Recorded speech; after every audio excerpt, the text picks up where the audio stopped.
अल्हम्दुलिल्लाह वस्सलातु वस्सलामु अला रसूलिल्लाह व अला आलिहि व सहबिहि व मन वाला, अम्मा बाद।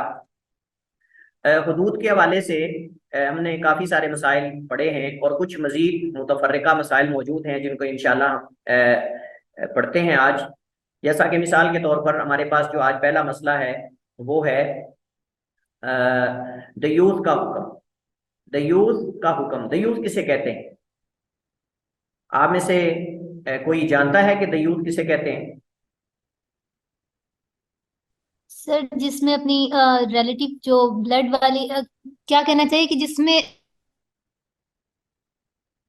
हाँ वो गैरत नहीं करता या उनके पर्दे वगैरह का लिहाज नहीं करता। जी। तो दयूस के बारे में मुख्तलिफ तारीफात की जाती हैं, लेकिन सही तारीफ जो इसके बारे में जिक्र की जाती है वो ये है कि दयूस से मुराद ऐसा शख्स है जो अपने घर वालों पर गैरत ना खाए।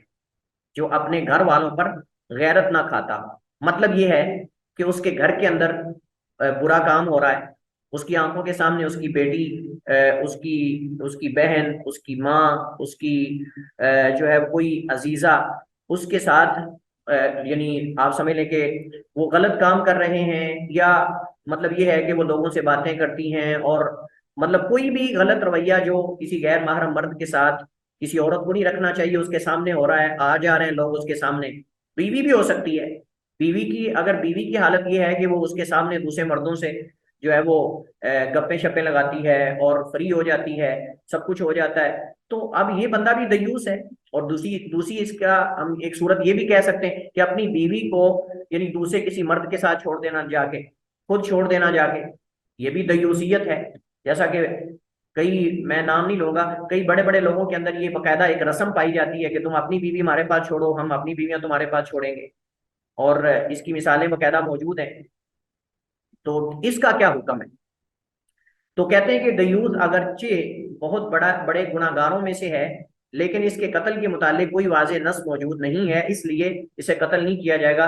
बिलखुसूस इस हदीस की वजह से ला यहिल्लु दमु इब्न मुस्लिमिन इल्ला बिहता सलात, किसी मुसलमान का खून बहाना जायज नहीं है मगर तीन चीजों की वजह से। तीन असबाब में से अगर कोई एक सबब पाया जाए तो उससे जो है वो कत्ल किया जाएगा। और उसमें क्या है? एक जो है वो किसास, यानी अन्नफ्स बिन नफ्स, और दूसरा जो है वो शादीशुदा जानी, और यानी उसे रजम किया जाएगा। और तीसरा अपने दीन को छोड़ने वाला, अत्तारिकुल दीनी अल मुफारिकुल लिल जमा, अत्तारिकुल दीनी अल मुफारिकुल लिल जमा, अपने दीन को छोड़ने वाला और जमात से अलहदा होने वाला, इस शख्स को जो है वो इन तीन अफराद को किया जाएगा, इसके अलावा नहीं किया जाएगा, इल्ला की कोई दलील आ जाए, और इसकी कोई दलील मौजूद नहीं है।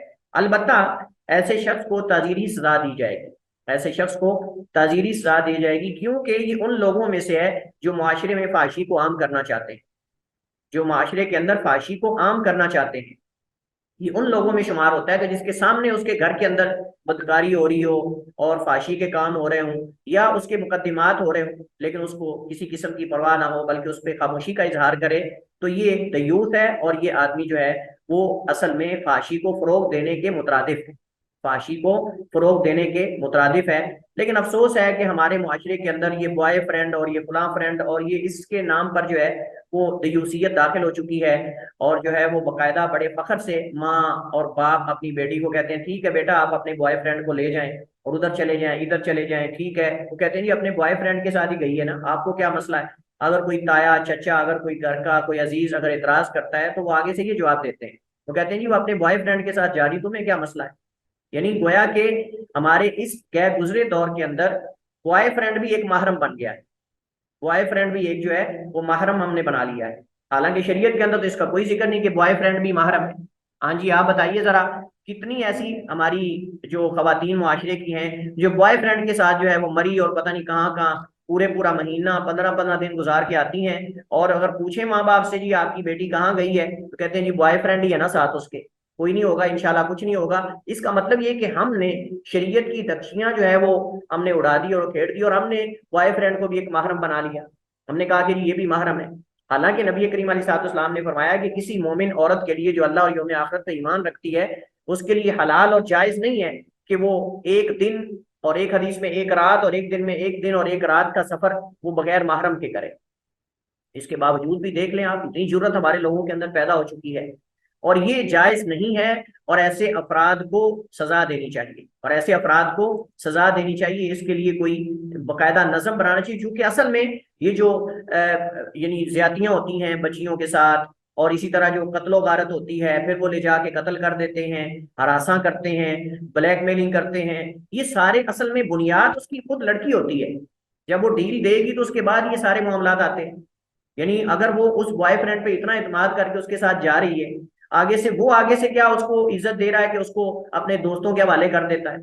ऐसे वाकयात अखबारात में रोजाना आप पढ़ते भी हैं, आप मीडिया पे सुनते भी हैं कि वो बुलाता है बड़े मोहब्बत और प्यार से, और पता नहीं क्या क्या सबक सबस बाग दिखाकर, लेकिन बाद में उसको अपने दोस्तों के हवाले कर देता है।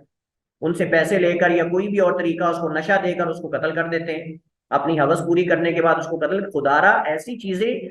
ये हमारी जो खवातीन हैं उनको ये सोचना चाहिए, हमारी बच्चियों को ये सोचना चाहिए कि हम खुद अपने आप को मौत के हवाले कर रही हैं। उस बंदे की तो हवस है, उसके दिमाग के ऊपर तो ये शैतान सवार है, और वो तो अपनी हवस को पूरा करना चाहता है, उसको आपसे क्या लेना देना है। कई कई लोग खाने की वजह से होते हैं, कई लोग अपनी हवस पूरी करने की वजह से होते हैं। ये जो सबस बाग दिखाते हैं कि मैं आप पे मर मिटूंगा, मैं आपके लिए ये कर दूंगा, मैं आपके लिए वो कर दूंगा, मैं तारे तोड़ के ले आऊंगा, सितारे तोड़ के ले आऊंगा, ये कर दूंगा, ये तो तब पता चलता है ना कि जब वो उसके पास चली जाती है अपने माँ बाप को छोड़ के, अपने रिश्तेदारियां सब एक साइड पे करके, तो वो छोड़ के चली जाती रातों रात। ये तो तब पता चलता है ना कि वो कितना उसके लिए जो है वो दर्द रखता है, जब उसको तेजाब डाल के जला देता है, जब उसके बाल मूंड देता है, जब उसको छुरियां गर्म करके लगाता है। ये एक नहीं, सैकड़ों वाकयात हमारे मुआशरे के अंदर उन खवातीन के साथ पेश आने वाले हैं, जो खवातीन इस तरह करके अपने घर से भाग जाती हैं और बुराई बॉयफ्रेंड के नाम पर उस पर एतमाद करके अपने वालिदैन के एतमाद को भी ठेस पहुंचाती हैं, अपने भाइयों के एतमाद को भी ठेस पहुंचाती हैं, और सब चीजों को जो है वो दीवार के साथ दे मार के निकल जाती। और इस तरह ये उन वालिदैन का भी कसूर होता है कि जिन वालिदैन के सामने ये काम हो रहा होता है, और वो इस बात को कहकर, यानी ये कहकर वो टाल देते हैं कि ठीक है जी उसका बॉयफ्रेंड है, कोई बात नहीं, ये तो अब दुनिया तरक्की कर रही है, दुनिया चांद पे पहुंच गई है, और हम अभी वो पुरानी पसेमानदा बातों में पड़े हुए हैं कि जी किसी के साथ चलाने नहीं देना चाहिए बेटी को, इतनी तंगी होनी नहीं होनी चाहिए, फलानी। यानी ये सारी चीजें नताइज फिर खुद उनको भुगतने पड़ते हैं। अल्लाह मुस्तान। ईमान छुपाने वाले का क्या हुक्म है? अगर कोई अपना ईमान किसी खास मसलत की वजह से छुपाए हुए है, अपनी जान बचाने के लिए या जासूसी की वजह से, जवासीस भी होते हैं, यानी जो आप समझ लें कि इंटेलिजेंस के लोग होते हैं, अब वो भी साफ ज़ाहिर है कई कुफार ममालिक के अंदर जाते हैं, वहां बसा औकात वो अपने ईमान को जाहिर नहीं करते, बहुत ज्यादा सीगा राज के अंदर चीजें रखी जाती हैं। तो ऐसे शख्स के बारे में क्या हुक्म है? क्या उसको सजा दी जाएगी, उस पर हद लगेगी, उसको कत्ल किया जाएगा या नहीं किया जाएगा, इसका क्या हुक्म है? ये जो पिछला मसला हम पढ़ चुके थे दयूस के हवाले से, साहिब किताब को चाहिए था कि इसकी मजम्मत के अंदर या इसके बारे में जो वईद वारिद हुई है वो अहादीस जिक्र करते, ताकि मालूम हो सके कि जो दयासत है या दयूसियत है शरीयत इस्लाम के अंदर, इसके बारे में क्या कुछ जो है वो वईद वारिद हुई है। तो दयूस के बारे में बतौर फ़ायदा कि मैं यहाँ हदीस जिक्र कर रहा हूँ ताकि हमारे इल्म में हूँ कि ये ना बाज़ लोग समझे कि जी ये दयूस कौन होता है, और ये लोग अपनी तरफ से चीज़ें बना लेते हैं, हदीस में तो इसका कोई बयान नहीं है। तो मैं चंद एक हदीस आपके सामने रखता हूँ जल्दी से। सबसे पहली तो सही हैन में हदीस मौजूद है, हज़रत अबू हुरैरा रज़ी अल्लाह तआला अन्हु से रिवायत है।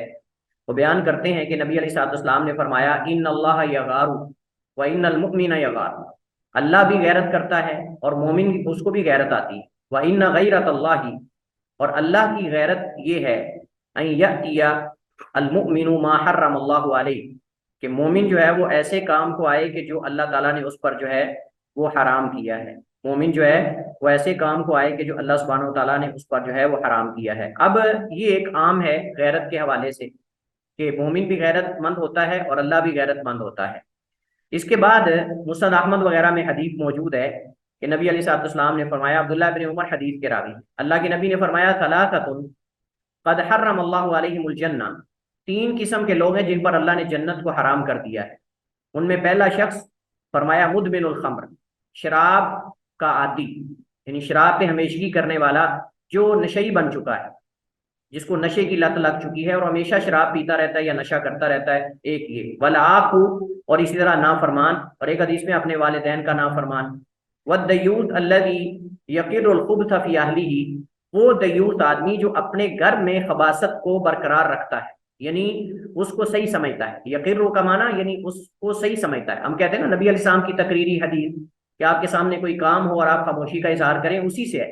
अई यकीर ये कि वो अल्लज़ी यकीरु अल खुब्सा फी अहलिही, जो खबासत को अपने घर के अंदर बरकरार रखता है, मतलब उसके सामने खबीस अमल हो रहा है, गंदा अमल हो रहा है, लेकिन वो उसको रोक टोक नहीं करता उस पर। तो इसको हदीस के अंदर बकायदा अल्लाह के नबी ने दयूस कहा है। और एक और रिवायत में है नबी अलैहिस्सलाम ने फरमाया, सलासुन ला यदखुलून अल जन्नह वला यंजुर इलैहिम यौमल क़ियामती, तीन किस्म के लोग ना तो जन्नत में दाखिल होंगे और ना अल्लाह उनकी तरफ देखेगा क़यामत के दिन। उनमें पहला अल आकू वालिदैहि, अपने वालिदैन का नाफरमान, वल मरातुल मुतरज्जिलतु अल मुतशब्बिहतु बिर्रिजाल, और वो औरत जो मर्द बनने की कोशिश करती है, और वो औरत जो मर्द बनने की कोशिश करती है और मर्दों से मुशाबत इख्तियार करती है। वह दयूस, और इसी तरह दयूस, ये मुसनद अहमद में है और इसे शेख अलबानी और मुतादिद उलमा मुहक्किकीन ने इस हदीस को सही कहा है। और एक और हदीस में नबी अलैहिस्सलाम ने फरमाया, सलासतुन ला यदखुलूनल जन्नत अबदन, तीन किस्म के लोग कभी जन्नत में नहीं जाएंगे। अद्दयूस वर्रजलतु मिनन निसाई वल मुदमिनुल खम्र, एक जो है वो दयूस और दूसरी वो औरत, औरतों में से जो जो मर्दों की मुशाबत इख्तियार करें और हमेशगी करने वाला शराब पर। अच्छा, साहबा ने कहा अल्लाह के रसूल, अम्मा मुदमिनुल खमर फकद अरफना, शराब पे हमेशगी करने वाला तो हमें मालूम है कि वो कौन है, मुदमिनुल खमर कौन होता है। फमा दयूस, तो दयूस कौन होता है? तो आपने फरमाया अल्लज़ी ला युबाली, जो ये परवाह नहीं करता, मन दखल अला अहलिही, उसके घर वालों पे कौन दाखिल हुआ है। अल्लाह अकबर, कितनी सरी और वाज़ेह हदीस है। अल्लाह के नबी ने फरमाया, साहबा ने पूछा फमत दयूस, अल्लाह के नबी मुदमिनुल खमर का हमें तो पता चल गया है, लेकिन दयूस कौन है हमें ये बता दीजिए। आपने फरमाया अल्लज़ी ला युबाली, जो नहीं परवाह करता, मन उस शख्स की दखल अला अहली, जो उसके घर वालों पे दाखिल हुआ है। कुलना, हमने कहा फमर फमर रजलतु मिनन निसा, तो ये औरत कौन है जिसके बारे में आपने कहा रजला? फरमाया अल्लती ततशब्बहु बिर्रिजाल, जो मर्दों से मुशाबत इख्तियार करे। इसे इमाम तबरानी ने और इमाम बहकी ने शोअबुल ईमान में, तबरानी ने मोजम के अंदर रिवायत किया और हदीस की सनद हसन है। और इसको मुताबत और शवाहिद की बुनियाद पे बाद उलमा ने सही भी कहा है, बाद उलमा ने इसे सही भी कहा है। इस वजह से बाद उलमा ने कहा कि जो दयूस आदमी है उस पर हद लगनी चाहिए। लेकिन इमाम इब्नुल क़य्यिम रहमतुल्लाह ताला ने और बहुत सारे उलमा ने कहा है कि जो है वो ये जो दयूसियत है ये फिस्क है, यानी फासिक आदमी है जो दयूस है, तो उसका हुक्म फासिक वाला है। तो जो फासिक वाला हुक्म है वो इसका, और फासिक को कत्ल नहीं किया जाएगा, फासिक को कत्ल नहीं किया जाएगा। हाँ, अलबत्ता उसको ताज़ीरी सजा जो है वो दी जा सकती, चूंकि यहाँ आप देखें इसको किसके साथ जमा किया गया है, हुक्के वालिदैन करने वाले के साथ, और इसी तरह जो शराब पीने वाला है, हमेशगी करने वाला है, उसके साथ इसको जो है वो जमा किया गया है हुक्म में। चलिए जी, उम्मीद है इंशाल्लाह ये आदि जिक्र करने से मसला मजीद वाजे हो गया होगा। अब इसके बाद हमारे पास जो अगला मसला है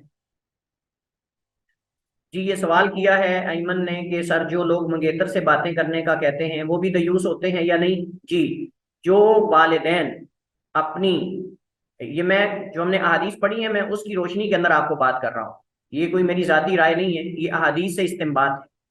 जिन वालिदैन के सामने उनकी बेटी अपने मंगेतर से सरेआम बातें करती है, सरेआम उसके साथ जाती है, सरेआम उसके साथ बैठती है, वो भी दयूस के हुक्म में, वो भी दयूस के हुक्म में है। क्योंकि मैं भी जानता हूं, आप भी जानते हैं, वालिदैन भी जानते हैं कि वो मर्द उसके लिए महरम नहीं है, वो मर्द उसके लिए महरम नहीं है, और ना ही उसका अभी तक उसे निकाह हुआ है।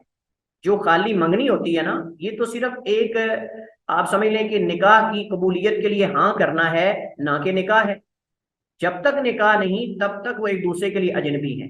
हाँ, एक चीज की उलमा ने इजाजत दी है कि अगर उसने अपने मंगेतर से या उसने अपनी मंगेतर से कोई जरूरी बात पूछनी है, बस औकात शादी से पहले कुछ मामलात होते हैं जो जरूरी बात मसलन उससे करनी होती, तो उसके महरम की मौजूदगी में करें, उसके महरम की मौजूदगी में करें। जी, आप उसके बाप की मौजूदगी में, जी मैं तुम्हारी बेटी से कुछ चीजें पूछना चाहता हूँ ताकि हमें कल को मुस्तकबल के अंदर कोई मसला ना हो, तो ठीक है, उसके बाप या उसकी माँ की मौजूदगी में, किसी की मौजूदगी में वो पूछ लें, वहां उसके भाई की मौजूदगी में पूछ लें, कोई हरज वाली बात नहीं। कोई डॉक्यूमेंट्स का मसला है, खुसूसन जिन्होंने बाहर लेके जाना होता है उनके डॉक्यूमेंट्स के मसाइल होते हैं, तो ये जरूरी बात जो है वो करने में कोई हर्ज नहीं। लेकिन बिला जरूरत और बिला हाजत मंगेतर को महरम ही बना लेना, अपना शौहर ही बना लेना निकाह से पहले ही, तो ये दुरुस्त नहीं है। ये हदीस आपके सामने मौजूद है। चलिए जी, हम मसला पढ़ रहे थे कि ईमान छुपाने वाले का हुक्म क्या है। जो शख्स ईमान को छुपाता है, दिल से मोमिन है लेकिन किसी वजह से वो ईमान को छुपाए हुए है, तो सही बात यह है कि उसे कत्ल नहीं किया जाएगा। सही बात यह है कि उसे कत्ल नहीं किया जाएगा, क्योंकि कुरान करीम में अल्लाह ताला ने आले फिरौन के एक आदमी जो ईमान छुपाता था उसको अल्लाह ने मोमिन कहा। कुरान करीम में सूरह मोमिन के अंदर भी मौजूद है और सूरह यासीन के अंदर भी गालबन ये वाक़या मौजूद है। वक़ाल रजुलुन मुमिनुन मिन आलि फिरऔन यक्तुमु ईमानहु, और आले फिरौन में से एक आदमी ने कहा जो अपना ईमान छुपाता था, तो उसने आकर जो है वो यानी ये बात की और गवाही दी इस बात की, और भी कुरान करीम के अंदर दलाइल इसके मौजूद हैं कि जिसका दिल जो है वो ईमान से मुतमईन हो, अगर जुबान से वो कुछ कह भी देता है ऐसा जो बज़ाहिर कुफर हो या इस्लाम को, इंसान को दायरा इस्लाम से खारिज कर देने वाला हो, तो उससे जो है वो काफिर नहीं हो जाता और ना उस पर जो है वो इस चीज की हद लगाई जाएगी, ना उस पर इस चीज की जो है वो हद लगाई जाएगी। इसके बाद हमारे पास जो अगला मसला है वो किसास का है। अगला मसला हमारे पास किसास का है, और ये भी असल में हुदूद के साथ मुत्तसिल जिक्र किया जाता है, चूंकि ये एक हद है, अगरचे इसको बमाना किसास लिया जाता है। और हमने कहा था, पहले बात की थी कि हद और किसास में क्या फर्क है। हमने कहा कि इसमें तीन फर्क हैं। एक ये है कि जो हद है वो महज अल्लाह ताला का हक है, जबकि किसास जो है ये बंदों का हक है। और दूसरी हमने ये बात की थी कि हद माफ नहीं हो सकती जबकि किसास माफ हो सकता है। तीसरा फर्क हमने ये किया था कि जो हद है उसके अंदर फिदिया वगैरह या दियत वगैरह नहीं होती और माली इवज मुआवजा नहीं होता, जबकि किसास के अंदर जो है वो दियत भी दे देने से वो कफारा और तलाफी जो है वो हो जाती है। तो ये तीन फर्क जो है वो सामने रखे जाते हैं। अ, ये इसके बारे में जो फर्क जिक्र किया जाता है। अब इसके हम कुछ तफसीली मसाइल हैं जिसको हम पढ़ेंगे। तो सबसे पहले कहते हैं इमाम शौकानी रहमहुल्लाह ताला कहते हैं यजीबु अलल मुकल्लफी अल मुख्तारी अल आमिदी, ये तीनों दोनों सिफात हैं मुकल्लफ की। मुकल्लफ की दोनों ये सिफात हैं, इस वजह से सबका इराब एक आ रहा है। इस वजह से सबका इराब एक ही आ रहा है, चूंकि मौसूफ सिफ्त का इराब एक होता है। तो कहते हैं यजीबु वाजिब है अलल मुकल्लफी मुकल्लफ पर, अल मुख्तारी जो कि मुख्तार हो यानी मुकरा ना हो, मुख्तार हो मुकरा ना हो यानी उसे मजबूर ना किया गया हो। ये बात वाज़ेह होनी चाहिए। मुख्तार हो, मुकरा ना हो, आमिद हो यानी जानबूझकर कसदन ये अमल करने वाला हो। तो कहते हैं अल आमिदु इन इख्तार ज़ालिकल वरसतु व इल्ला फलहुम तलबुद्दिया, कि अगर वरासा चाहें तो वो किसास मुकल्लफ खुद मुख्तार शख्स पर वाजिब हो जाता है, वरना वो दियत तलब कर सकते हैं। व इल्ला वगरना फलहुम तलब दिया, वगरना वो दियत तलब कर सकते हैं। यानी किसास वाजिब है मुकल्लफ शख्स पर जो मुख्तार हो और जानबूझ के कत्ले अमद करने वाला हो। कत्ल की तीन किस्में हैं, कत्ल की तीन किस्में हैं। एक कत्ले अमद है और एक शिबे अमद है और एक कत्ले खता है। तीन कत्ल की किस्में हैं। कत्ले अमद जो है वो कसदन किसी शख्स को कत्ल करना, कसदन किसी शख्स को ऐसे आले से कत्ल करना जिससे उमूमन बंदा गालिबन कत्ल हो जाता है। और शिबे कत्ल ये होता है कि किसी बंदे का कत्ल गैर इरादी तौर पे हो जाना, लेकिन ऐसे आले से कि जिससे उमूमन बंदा कत्ल हो जाता है, उसमें इरादा नहीं होता। बस फर्क ये है, जैसा कि आगे इसकी वजाहत आएगी। और कत्ले खता ये होता है कि किसी ऐसे आले से कत्ल हो जाना जिसमें कत्ल करने का इरादा भी ना हो और उस आले से या उस फेल से गालिबन बंदा कत्ल ना होता, उस आले या उस फेल से बंदा गालिबन कत्ल ना होता। मसलन मिसाल के तौर पर कुरान से कोई मिसाल दे सकता है कत्ले खता की? जी सर, मैं दे सकती हूँ। हाँ बताइए। सर, हजरत मूसा अलैहिस्सलाम ने जो कत्ल किया था किप्ती का, हाँ जी, हुआ था किया था। हजरत मूसा अलैहिस्सलाम ने किया था ना, उन्होंने मुक्का मारा था जिसको। हाँ, तो मुक्के से क्या बंदा मर जाता है? जी नहीं सर, नॉर्मली नहीं मरता ना, तो इसलिए नहीं उसमें चूंकि वो एक्सेप्शनल थी। हाँ, तो गालिबन बंदा ये कत्ले खता मुक्का है। मारने से नहीं मरता, और इसी तरह उनका इरादा भी नहीं था, और उनका इरादा भी नहीं था, इस वजह से ये एक कत्ले खता के अंदर आता है। तो ये कत्ले खता की मिसाल कुरान करीम के अंदर मौजूद है। ठीक है, अब इसकी हम तफसील पढ़ते हैं कि किसास किसे कहते हैं और इसका माना क्या है। कहते हैं लुगवी वजाहत, लफ्ज किसास का माना है बदला और गुनाह की सजा। ये बाब यक्तस्सु बाब इफ्तिआल से किसास लेना के माने में आता है, लेकिन ये बाब तफाउल से भी आता है, और वो है तकासा या तकासा। तकासा या तकासा ये बाब तफाउल से एक दूसरे से किसास लेना, एक दूसरे से किसास लेना, ये इस माने में भी आता है। लेकिन जब पहले बाब से आएगा, जब पहले बाब से आएगा तो उसके अंदर एक तस्सा या तस्सु से आएगा। लेकिन जब दूसरे बाब से आएगा तो उस वक्त ये आएगा जब कोई किसी का उज़व जो है वो कट जाए, या उसके अंदर जो है वो कोई उसका नुकसान हो जानी, लेकिन जानी नुकसान मौत ना हो, मौत से नीचे, यानी उंगली कट गई, या जो है वो दांत तोड़ दिया, या दोनों तरफ यानी कुछ ना कुछ कर दिया, कुछ उसने तोड़ दिया कुछ उसने तोड़ दिया। अब दोनों जो है वो किसास तलब करेंगे, दोनों किसास तलब करेंगे, यानी लड़ाई के अंदर दोनों ने एक दूसरे की कोई ना कोई चीज तोड़ दी, तो इसके अंदर अब जो है वो तकासा या तकासु वाले फेल जो है इसका इसका अमल होगा। और पहले के अंदर जो है वो इक्तस्सा या तस्सु, यानी उसके जो वरसा हैं वो जो है वो किसास तलब करेंगे। शरई तारीफ किसास की क्या होती है? मुजरिम को उसके जुर्म की मिसल सजा देना, मुजरिम को उसके जुर्म की मिसल जो है वो सजा देना, ये असल में किसास कहलाता है। और किसास के अंदर अल्लाह ताला ने जिंदगी रखी। अल्लाह ताला कहता है या अय्युहल्लज़ीना आमनू कुतिबा अलैकुमुल क़िसासु फिल क़त्ल अल हुर्रु बिल हुर्रि वल अब्दु बिल अब्दि वल उन्सा बिल उन्सा इला आखिरिल आयत। तो इसके अंदर है, ए अहले ईमान, तुम पर मकतूलीन में किसास फर्ज कर दिया गया है। कुतिबा अलैकुमुल क़िसासु, तुम्हारे ऊपर फर्ज कर दिया गया है किसास, फिल क़त्ला, कत्ला ये कतील की जमा है, कतला कतील की जमा है, और कतील फ़ाइल उनके वजन पर है, और फ़ाइल उनके वजन पर बमाना मफूल होता है, फाइल भी होता है मफूल भी होता है। तो कतील बमाना फ़ाइल बर वजन फ़ाइल, और ये बमाना मफूल है, तो उसकी जमा कतला है, यानी मकतूलून या मकतूलीन। ठीक है।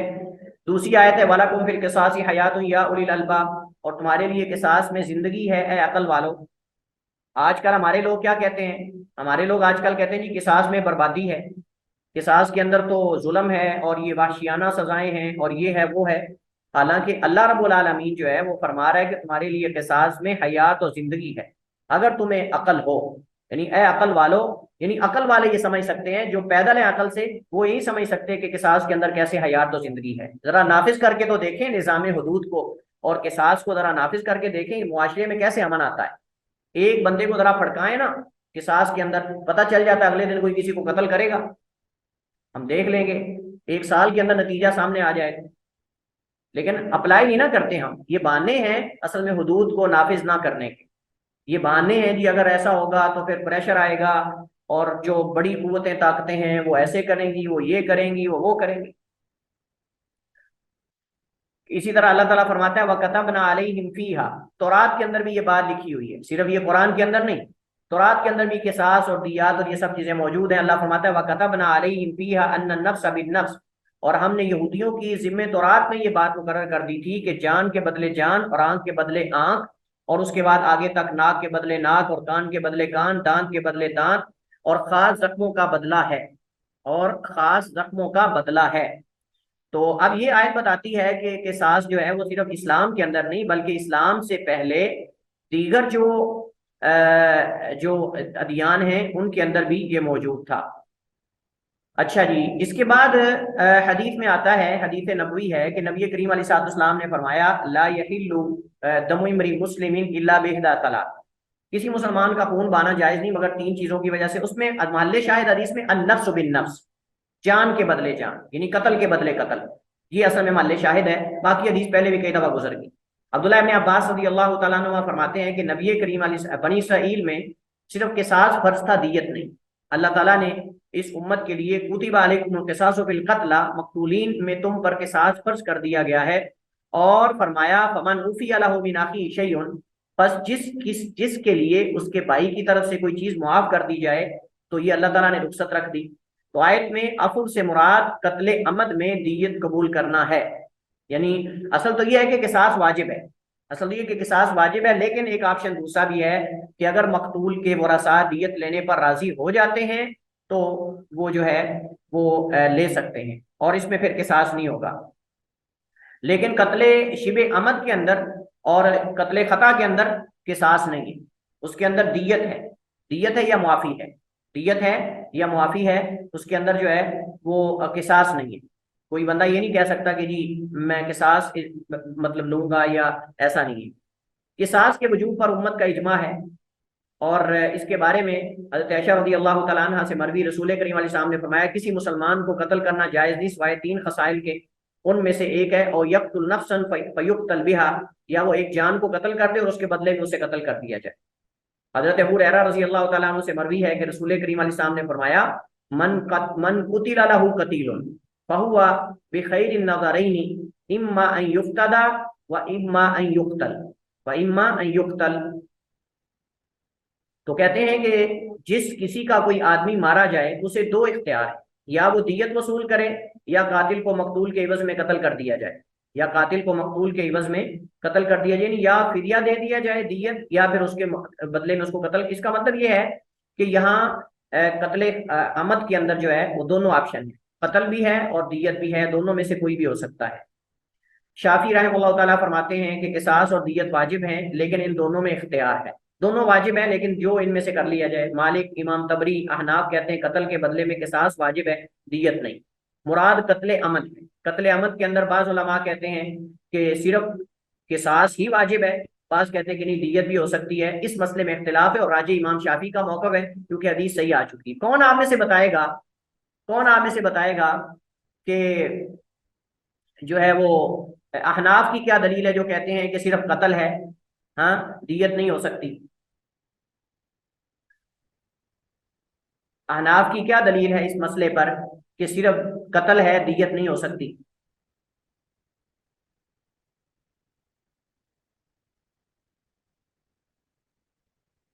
सर दियत हदीस में है इसलिए। हाँ बिल्कुल ऐसे ही है, वो कहते हैं कुरान के जाहिर के खिलाफ है, ये हदीस खबर वाहिद है और ये कुरान के जी जाहिर के जी। खिलाफ है। कुरान करीम में सिर्फ जो है वो कत्ल का या मुआफ करने का जिक्र है, उसके अंदर जो है वो ये दियत का जिक्र नहीं है, उसमें दियत का जो है वो जिक्र नहीं है। लिहाजा वो कहते हैं कि इस तरह हम इसको इजाफा मानते हैं और हम इसको नहीं लेंगे। लेकिन सही बात यह है कि जब हदीस सही आ जाए, चाहे खबर वाहिद हो चाहे खबर मुतवातिर हो, उससे हुक्म साबित होता है और इस पर उम्मत का नस्ल दर नस्ल हर सदी और हर दौर के अंदर इजमा और अमल रहा है और इस पे अमल रहा है उम्मत का।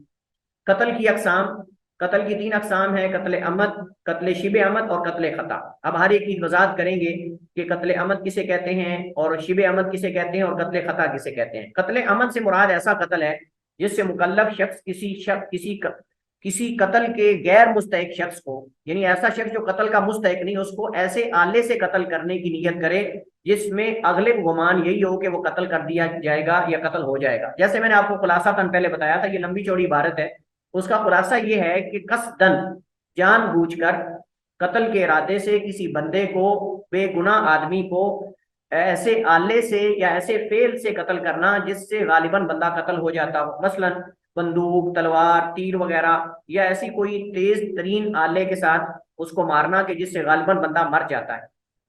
ठीक है, ये है।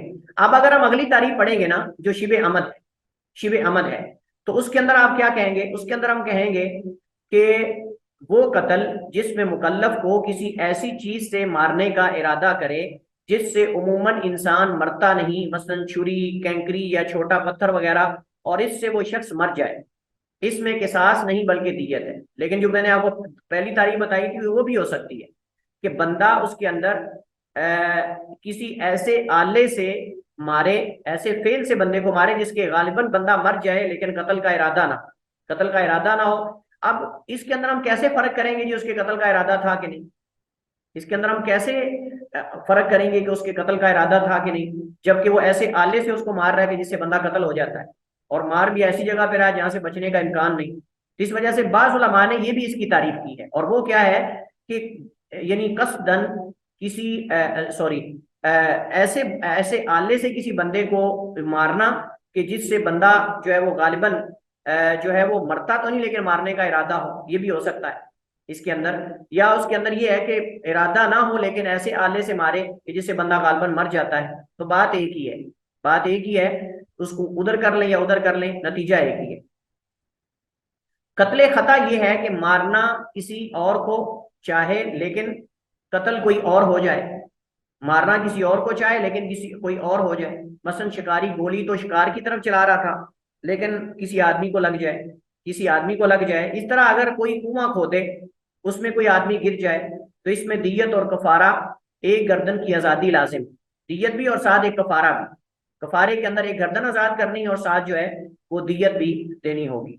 एक ने बाज ने ये कहा, बाज ने एक और तारीफ की और वो ये है कि किसी ऐसी चीज से बंदे का मर जाना कि जिससे ना कत्ल का इरादा हो, उस बंदे को मारने का इरादा हो, और ना उसे बंदा मरता हो, और ना उसे बंदा, वो भी कत्ले खता में आएगा, वो भी कत्ले खता में आएगा। कि किसी शख्स को ऐसे फेल से कत्ल कर देना, या किसी शख्स का ऐसे फेल से कत्ल हो जाना कि जिससे बंदा कत्ल ना होता हो और मारने वाले का इरादा भी ना, और मारने वाले का इरादा भी ना हो, तो साफ जाहिर है कि वो भी इसी के हुक्म में आएगा, अगरचे किसी और को लग गई तो ये भी खता के अंदर आता है और वो भी खता के अंदर आता है। जैसे हमने पहली दूसरी किस्म की दो सूरतें बनाई, इस तरह इसकी भी दो सूरतें बन सकती हैं। एक तो किसी बंदे को ऐसे को लग जाए जिसको वो लगाना नहीं चाहता था, किसी और चीज को मारना चाहता था, और एक ये है कि उसको मारना भी नहीं चाहता था और ऐसे आले से मर गया कि जिससे बंदा मरता भी नहीं, तो ये भी कत्ले खता में आएगा, साफ जाहिर है ये भी कत्ले खता के अंदर आएगा। इसी तरह एक बंदे ने कुआं खोदा, अब उसका इरादा नहीं था उसके अंदर किसी बंदे को गिराने का, लेकिन बंदा गिर गया उसके अंदर और मर गया, तो अब साफ जाहिर है कि ये इसको किसास तो नहीं लेंगे इससे, लेकिन दियत इससे ली जाएगी। और इसी वजह से जो एक्सीडेंट के अंदर बंदे फौत होते हैं उसको भी सऊदी अरब के अंदर कत्ले खता शुमार किया जाता है, उसको भी एक्सीडेंट के अंदर कत्ले खता शुमार किया जाता है। गलती देखते हैं किसकी थी, गलती देखते हैं कि किसकी थी, और उसके अंदर जितने फीसद गलती होती है उसके मुताबिक फिर जो है वो दियत जो है वो डाली जाती है, उसके मुताबिक जो है वो दियत डाली जाती है। दारुल हर्ब में भी ठीक इसी तरह किसास और दियत फर्ज है जैसे दारुल इस्लाम में है, क्योंकि अहकाम शरइया पर अमल हर जगह मुसलमान पर लाजिम है, क्योंकि अहकाम शरीयत पर अमल हर सूरत में जो है वो लाजिम है। इसके बाद है वतुक्तलुल मरअतु बिर्रजुली वल अक्स। बाज़ उलमा का मौक़िफ़ ये है कि औरत को मर्द के बदले में जो है वो कत्ल किया जाएगा, लेकिन मर्द को औरत के बदले में कत्ल नहीं किया जाएगा। अगर कोई मर्द औरत को कत्ल कर देता है तो किसास में उसे कत्ल नहीं किया जाएगा, जबकि औरत अगर मर्द को कर दे तो फिर कत्ल किया जाएगा। ये बाज़ उलमा का मौक़िफ़ है। वल अक्सु, और इसके बरक्स भी, वल अब्दु बिल हुर्री वल काफिरु बिल मुस्लिमी, और इसी तरह आजाद को गुलाम के बदले में, वल और गुलाम को आजाद के बदले में, वल काफिरु बिल मुस्लिमी, और काफिर को मुसलमान के बदले में, काफिर को मुसलमान के बदले में। हज़रत अनस बिन मालिक रज़ी अल्लाह तआला अन्हु फरमाते हैं कि एक लौंडी ऐसी हालत में पाई गई कि उसका सर दो पत्थरों के दरमियान रख कर कुचल दिया गया था। साहबा ने उससे दरियाफ्त किया कि क्या तुम्हारे साथ किसने ऐसा किया है, यानी वो बच्ची का वाकया आप सुनते रहते हैं। बाज कहते हैं वो बच्ची थी, लौंडी से मुराद जारिया से मुराद गैर बालिग बच्ची थी। बाज कहते हैं जारिया से मुराद लौंडी है। अलबत्ता लफ्ज जारिया में इख्तिलाफ है कि जारिया से मुराद लौंडी है या जारिया से मुराद जो है वो बच्ची है। दोनों माने अरबी जुबान में मुश्तरक है ये लफ्ज दोनों मानों के लिए, तो इख्तिलाफ बहरहाल मौजूद है। तो बाज उससे मुराद जो है वो लौंडी लेते हैं, बाज उससे मुराद जारिया लेते हैं। जो उससे मुराद जारिया लेते हैं वो कहते हैं कि आजाद के बदले में आजाद, और जो कहते हैं कि वो लौंडी थी वो कहते हैं कि गुलाम के बदले में भी आजाद को कत्ल किया जाएगा किसास के अंदर। बहरहाल ये मसला इस वजह से ही असल में इख्तिलाफी है। तो उस बच्ची का जो है वो एक यहूदी ने असल में सर दो पत्थरों के दरमियान रख के कुचल दिया था। तो सहाबाए किराम ने उससे दरियाफ्त किया कि तुम्हारे साथ किसने ऐसा किया, फिर खुद ही कहा फलां ने, यानी सहाबाए किराम ने उससे पूछा कि किस किस बंदे ने तुम्हें फलां ने मारा है। जिन जिन पे शक था उनके नाम लिए, जिन जिन पर शक था उनके नाम लिए। तो जब उस बंदे का यहूदी का नाम आया ना तो उसने सर से इशारा किया कि हाँ, यानी जब उस यहूदी का नाम आया जिसने उस बच्ची को मारा था, सर कुचला था उसका, उस बच्ची ने अपने सर से इशारा किया कि हाँ, वो यहूदी गिरफ्तार कर लिया गया। तो इसने उस जुर्म का इकरार भी कर लिया, क्योंकि खाली इस हालत में किसी मकतूल का किसी का नाम ले देना ये काफी नहीं है, ये बात बड़ी अहम है। अगर कोई मकतूल मरने से पहले किसी का नाम ले देता है कि फलां ने मुझे कत्ल किया है, तो इस सूरत में लाजिम नहीं है कि उस बंदे को किसास में कत्ल किया जाए, क्योंकि हो सकता है कि वो जो है वो किसी उसको गलतफहमी होगी हो, या जो है वो पुरानी कोई अदावत हो तो मारा किसी और ने है, नाम उसका ले रहा हो, यानी कुछ भी हो सकता है। खुदकुशी भी कर सकता है, अपने आप को खुद शूट कर सकता है, ये भी हो सकता है। लिहाजा इस सूरत में मौत और जिंदगी की कशमकश में मकतूल के जो बयान हैं उन पर कातिल को कत्ल नहीं किया जाएगा। लेकिन अगर कराइन मिल जाते हैं, लेकिन अगर दीगर कराइन मिल जाते हैं और उन कराइन से यकीन हो जाता है कि जो मकतूल ने बयान दिए थे वो बयान ठीक है, तो फिर इस सूरत के अंदर उसे कत्ल किया जा सकता है, फिर इस सूरत के अंदर उसे कत्ल किया जा सकता है। जैसे सीसीटीवी कैमरा, सीसीटीवी फुटेज है, इस तरह कोई और अगर इस तरह की कोई दलील मिल जाती है, असलहा है या फिंगरप्रिंट है या इस तरह की कुछ चीजें हैं, तो इससे जो है वो जुर्म कम अज कम जो है वो बशर्ते कि मकतूल पहले इस बात की शहादत भी दे चुका हो, तो इस सूरत के अंदर जो है वो इस केस को मजबूत किया जा सकता है इन कराइन और इन इशारात से। तो जब उस बंदे ने इकरार कर लिया यहूदी ने, तो अल्लाह के नबी साहब ने हुक्म दिया अन युरद्दा रअसुहु बैन हजरैन, कि उसका सर भी दो पत्थरों के दरमियान रखकर कुचल दिया जाए। और फिर इसका सर जो है दो पत्थरों के दरमियान रखकर कुचल दिया गया। और ये जो हदीस है बुखारी और मुस्लिम और दीगर कुतुब हदीस के अंदर भी ये मौजूद है। हजरत अमर बिन हजम की हदीस में है कि नबी अलैहिस्सलाम ने अहले यमन की तरफ अपने खत में लिखा था अन्ना ज़करा युक़तलु बिल उन्सा, कि मुज़क्कर को औरत के बदले में, मर्द को औरत के बदले में कत्ल किया जाएगा। और ये जो खत है जो यहाँ जिक्र किया गया है मुअत्ता इमाम मालिक वगैरह में मौजूद है, और इसके बारे में अलबत्ता इख्तिलाफ है कि ये मुरसल के हुक्म में है या मरफू के हुक्म में है, ये एक अलग मसला है जिसको यहाँ से हम स्किप कर रहे हैं। याकूब बिन अबी सुफियान कहते हैं कि मैं तमाम मनकूला खतूत में अमर बिन हजम के इस खत से ज्यादा सही किसी को नहीं देखा, क्योंकि रसूलुल्लाह सल्लम के सहाबा और ताबईन अपनी राय को छोड़कर रसूलुल्लाह सल्लम के सहाबा और ताबईन अपनी राय को छोड़कर इसकी तरफ रुजू किया करते थे। यानी सहाबा का इस और ताबईन का इससे ताल्लुक रहा इस खत के साथ। हाकिम कहते हैं कि उमर बिन अब्दुल अजीज और उसके हम असर इमाम जोहरी ने भी इस खत की सेहत की शहादत दी है। बहरहाल बाद उलमा कहते हैं कि इतना मशहूर था सहाबा और ताबईन के अंदर ये खत कि उसकी सनद जो है उसकी जरूरत नहीं थी, उसकी सनद को देखने की जरूरत और हाजत भी नहीं थी। बुखारी कहते हैं अहले इल्म ने कहा है कि मर्द को औरत के बदले में कत्ल किया जाएगा। इब्ने मुंजिर कहते हैं हजरत अली, हजरत हसन और इमाम अता से मनकूल रिवायत के सिवा औरत के बदले मर्द को कत्ल करने पर इजमा है। जमहूर मर्द को औरत के बदले में कत्ल किया जाएगा। मालिक, हसन बसरी वगैरह दीगर अक़वाल इन्होंने नकल किए हैं। और शौकानी का भी कौल ये कि मर्द को औरत के बदले में कत्ल किया जाएगा। ये तो था मर्द को औरत के बदले में कत्ल करने का मामला। इसके अलावा औरत को मर्द के बदले में, गुलाम को आजाद के बदले में, काफर को मुसलमान के बदले में, और जो फरा औलाद को असल वालिदैन के बदले में कत्ल करना बिला इख्तिलाफ वाज़े है, बिला इख्तिलाफ वाज़े है। लेकिन इन आखिरी तीन सूरतों के बरक्स सूरतों में इख्तिलाफ है जिसकी तफसील हस्बे ज़ैर है। आजाद को गुलाम के बदले में कत्ल करना, यानी गुलाम को तो आजाद के बदले में कत्ल किया जाएगा और औरत को मर्द के बदले में, लेकिन क्या इसके बरक्स होगा कि नहीं, असल में ये वो बात कर रहे हैं जो इख्तिलाफी है।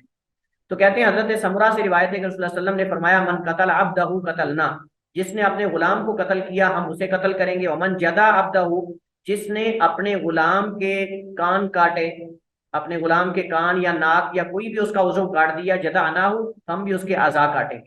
ये हदीस है और इस हदीस की सेहत के बारे में इख्तिलाफ है, और बाद मुहक्किकीन ने इसे ज़ईफ कहा है, बाद ने इसको हसन भी कहा है। लेकिन सही बात यह है वल्लाहु आलम की ये रिवायत ज़ईफ है। अगर ये सही होती तो इसमें इख्तिलाफ ही ना होता मसले के अंदर।